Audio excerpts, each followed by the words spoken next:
আসসালামু আলাইকুম, স্বাগত জানাচ্ছি আজকের আন্তর্জাতিক সংবাদে। প্রথমে থাকছে সংবাদ শিরোনাম, তারপর বিস্তারিত।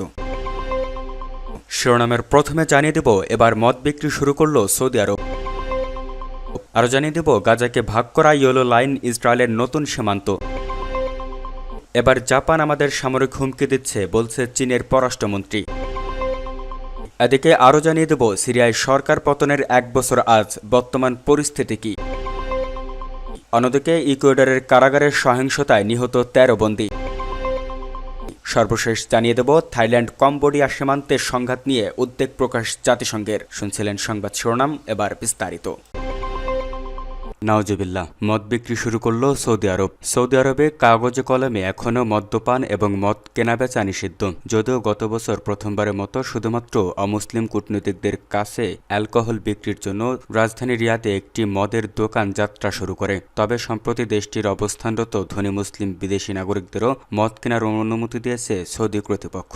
এতে ওই মদের দোকানের বাইরে দেখা যাচ্ছে গাড়ির লম্বা লাইন। এপি এবং নিউ ইয়র্ক টাইমসের প্রতিবেদন অনুযায়ী অবশ্য এক্ষেত্রে কিছু শর্ত রয়েছে, যেমন ক্রেতাকে অবশ্যই অমুসলিম এবং বিদেশি নাগরিক হতে হবে এবং তার মানসিক উপার্জন হতে হবে কমপক্ষে 50,000 রিয়াল বা প্রায় $13,300। রাজধানী রিয়াদের কূটনৈতিক এলাকায় একটি লিকার শপ বা মদের দোকান আছে। এটি বর্তমানে সৌদির একমাত্র সরকারি অনুমোদন প্রাপ্ত মদের দোকান। সেখানে মদ কেনা গেলেও খাওয়ার ব্যবস্থা নেই। দোকানটি থেকে আগ্রহী ধনী বিদেশিরা মদ কেনেন। সৌদিতে অবস্থানরত বিদেশি কূটনীতিকদের জন্য 2 বছর আগে এই দোকানটি খুলেছিল সরকার। এ সময় কেবল কূটনীতিকরাই সেখান থেকে মদ কিনতে পারতেন। তবে কূটনৈতিক নন এমন ধনী বিদেশিদেরও জন্য দোকানের দুয়ার উন্মুক্ত করা হয়েছে সম্প্রতি, কিন্তু এক্ষেত্রে কেবল প্রিমিয়াম ভিসাধারী বিদেশিরাই এই সুযোগ পাচ্ছেন।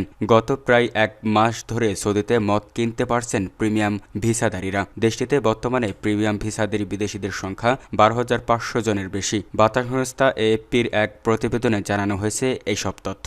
সৌদির সেই দোকান থেকে মদ কিনেছেন এমন একজন বিদেশি নাগরিক এএফপিকে বলেন, আমরা খুবই অবাক হয়েছিলাম এবং প্রথমে বিশ্বাস করতে পারিনি যে সৌদিতে মদ বিক্রি শুরু হয়েছে। আমরা সেই দোকানে ঢুকলাম এবং প্রাথমিক চেকিং শেষে মদ কিনতে পেরেছিলাম। আরেক বিদেশি বলেন, আমার বন্ধু বান্ধবরা প্রথমে বিশ্বাসই করতে চায়নি, পরে যখন আমি মদ কিনলাম তারা এত অবাক হয়েছিল যেন জীবনের প্রথম মদ দেখছে। ইসলাম ধর্মে মদ নিষিদ্ধ, তবে ইসলামের জন্মভূমি সৌদিতে 1952 সালের আগ পর্যন্ত মদের দোকান ছিল।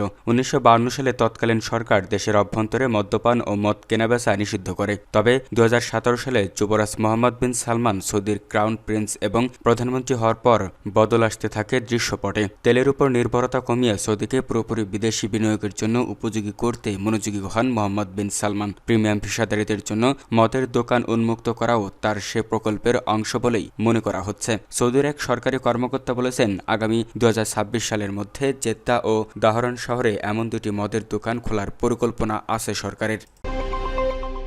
গাজাকে ভাগ করা ইয়েলো লাইন ইসরায়েলের নতুন সীমান্ত। গাজাকে ভাগ করা ইয়েলো লাইনকে ইসরায়েলের নতুন সীমান্ত দাবি করেছে সেনাপ্রধান আয়াল জামির। ইতিমধ্যেই গাজার অর্ধেকেরও বেশি এলাকা আটকে রেখেছে ইসরায়েল। যুদ্ধবিরতির পর মাস পেরিয়ে গেলেও চলছে দখলদার ইসরায়েলি বাহিনীর হামলা। উপত্যকাটির বিভিন্ন স্থানে নতুন করে হামলায় হতাহত হয়েছে কয়েকজন। এছাড়া মানবিক সংকটও নানা সমস্যায় জর্জরিত অসহায় ফিলিস্তিনিরা। এদিকে গাজার উত্তরে রিজার্ভ সেনাদের সঙ্গে সাক্ষাতে ইসরায়েলি সেনাপ্রধান আয়াল জামির স্পষ্ট জানিয়ে দেন, ইসরায়েল বর্তমান অবস্থান ছাড়বে না।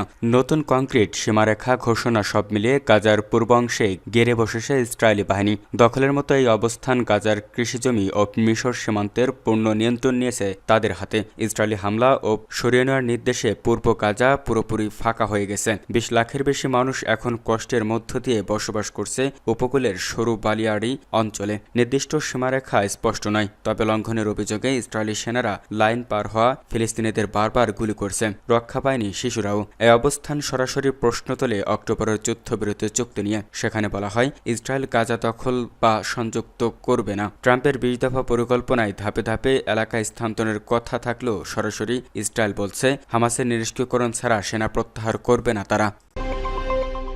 জাপান আমাদের সামরিক হুমকি দিচ্ছে, বলছে চীনের পররাষ্ট্রমন্ত্রী।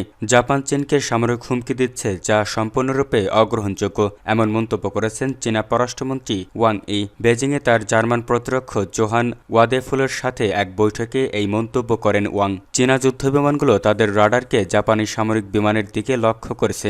জাপানের এমন দাবি করার পর এই মন্তব্য করেন চীনা পররাষ্ট্রমন্ত্রী। এদিকে জাপান চীনের এই পাল্টা পদক্ষেপকে একটি বিপজ্জনক কাজ বলে নিন্দা করেছেন। যদিও চীন জাপানকে বারবার বিমান পাঠিয়ে চীনা বাহিনীর দিকে এগিয়ে যাওয়ার এবং তাদের কাজ অব্যাহত রাখার জন্য দোষারোপ করছে।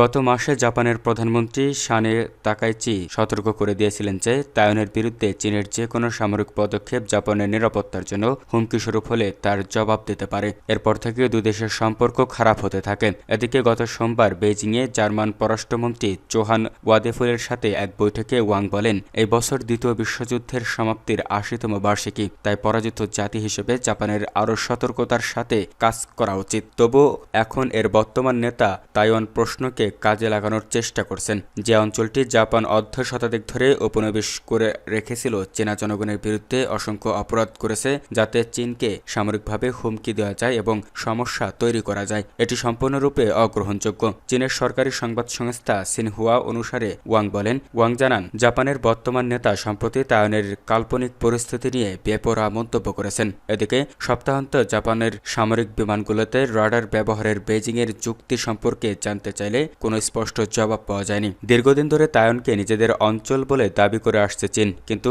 গণতান্ত্রিকভাবে পরিচালিত তাইওয়ান চীনের এই দাবি অস্বীকার করে।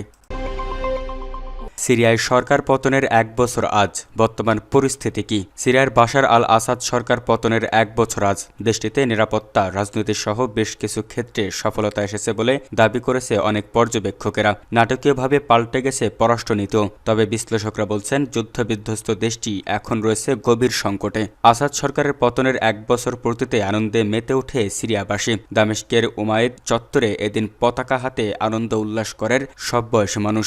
গেল ১ বছরে সিরিয়ায় বেশ কিছু ইতিবাচক পরিবর্তন এসেছে। পর্যবেক্ষকরা বলেছেন, যুদ্ধবিধ্বস্ত সিরিয়ায় নিরাপত্তা, রাজনীতি সহ বিভিন্ন ক্ষেত্রে পরিবর্তন এসেছে। নাটকীয়ভাবে বদলে গেছে পররাষ্ট্রনীতি, যার সবচেয়ে বড় উদাহরণ অন্তর্বর্তী সরকার প্রধান আল সারার যুক্তরাষ্ট্র সফর। এছাড়া কানাডাও সম্প্রতি সন্ত্রাসী দেশের তালিকা থেকে সিরিয়ার নাম বাদ দিয়েছে। দামেস্কে দূতাবাস খুলেছে বিভিন্ন দেশ।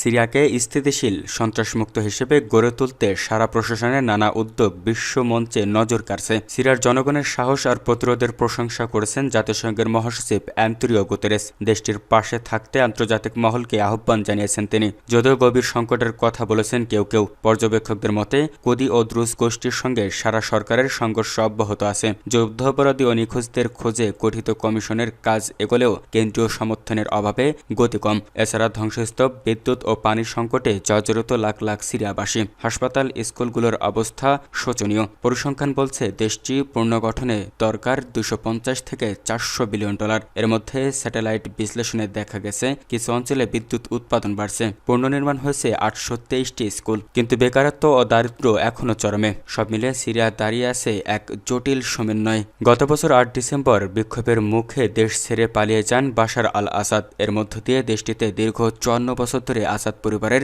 শাসনের অবসান ঘটে। ইকুয়েডরের কারাগারে সহিংসতায় নিহত 13 বন্দী। ইকুয়েডরের মাচালা কারাগারে অন্তত 13 বন্দী নিহত হয়েছেন। দেশটির কারাগার সেবা সংস্থা এসএনএআই গত সোমবার 8 ডিসেম্বর এই তথ্য নিশ্চিত করেছে। এসএনএআই জানিয়েছে, মাচালা কারাগারের বাইরে একটি বিস্ফোরণ ঘটার পর মৃতদেহগুলো পাওয়া যায়। তবে বিস্ফোরণ সরাসরি হত্যার সঙ্গে সম্পর্কিত কিনা তা এখনও নিশ্চিত করা যায়নি। কর্তৃপক্ষ মৃতদেহের ময়নাতদন্ত এবং অন্যান্য রুটিন প্রক্রিয়া পরিচালনা করেছে, যাতে মৃত্যুর সঠিক কারণ জানা যায়। এ ঘটনার পর পুলিশের তাৎক্ষণিক হস্তক্ষেপের কারাগারের পরিস্থিতি নিয়ন্ত্রণে আনা হয়। এক প্রতিবেদনে মার্কিন সংবাদ মাধ্যম সিএনএন নিউজ এই তথ্য জানায়। এবছর ইতিমধ্যেই কারাগারে সহিংসতার কয়েকটি বড় ঘটনা ঘটেছে। গত মাসে দেশটির বিভিন্ন প্রতিদ্বন্দ্বী গ্যাংয়ের মধ্যে সংঘর্ষে অন্তত 31 বন্দী নিহত হয়। নিহতদের মধ্যে 27 জনকে হত্যা করা হয়েছিল। গত সেপ্টেম্বরে আরও একটি সহিংসতায় ঘটনায় 14 বন্দী ও একজন কারাগার রক্ষী নিহত হন। এর আগে 2020 সাল থেকে ইকুয়েডরের সহিংস কারাগারে 600-র বেশি বন্দী নিহত হয়েছে, যা আন্তর্জাতিক মানবাধিকার সংস্থা আইএসপিআর এর একটি প্রতিবেদনে উঠে এসেছে। এদিকে অপরাধীদের বিরুদ্ধে কঠোর অবস্থান নেওয়ার হুঁশিয়ারি দিয়েছেন প্রেসিডেন্ট ড্যানিয়েল নোবোয়ার। তবে কারাগারে বন্দীদের নিরাপত্তা ইস্যুতে কোনো মন্তব্য করেনি তিনি। থাইল্যান্ড কম্বোডিয়ার সীমান্তের সংঘাত নিয়ে উদ্বেগ প্রকাশ জাতিসংঘের। দক্ষিণ পূর্ব এশিয়ার দুই প্রতিবেশী দেশ থাইল্যান্ড এবং কম্বোডিয়ার মধ্যে ফের উস্কে উঠেছে সংঘাত। গত রোববার ৭ ডিসেম্বর কম্বোডিয়ার সীমান্তবর্তী থাই প্রদেশ সি সাকেত এ গুলি বিনিময় হয়েছে দুই দেশের সেনাবাহিনীর মধ্যে। এ সময় অন্তত ২ জন থাই সেনা আহত হয়েছেন। এই ঘটনার পর উদ্বেগ প্রকাশ করেছেন জাতিসংঘের মহাসচিব অ্যান্তোনিও গুতেরেস। তিনি উভয় দেশকে আরও সংঘাত এড়াতে এবং আলোচনার পথে ফিরে আসার আহ্বান জানিয়েছেন। মহাসচিব উভয় পক্ষকে সংযম প্রদর্শন করারও অনুরোধ জানিয়েছেন। গত সোমবার ৮ ডিসেম্বর অ্যান্তোনিও গুতেরেসের মুখপাত্র স্টিফেন ডুজারিস জানিয়েছেন, গত অক্টোবরে স্বাক্ষরিত শান্তি চুক্তি রক্ষায় দুপক্ষের প্রতি আহ্বান জানিয়েছেন গুতেরেস। তিনি বলেন, সাম্প্রতিক ঘটনায় আমরা খুবই উদ্বিগ্ন। সীমান্তে বিমান হামলা এবং ভারী অস্ত্র সরঞ্জাম মোতায়েনের খবর দেখেছি। উত্তেজনা কমাতে কুয়ালালামপুরে স্বাক্ষরিত চুক্তিতে ফেরার যথাসাধ্য চেষ্টা করতে হবে উভয় দেশকে। অঞ্চলটিতে শান্তি, স্থিতিশীলতা এবং উন্নয়নের প্রচারে সব প্রচেষ্টাকে সমর্থনে প্রস্তুত আমরা।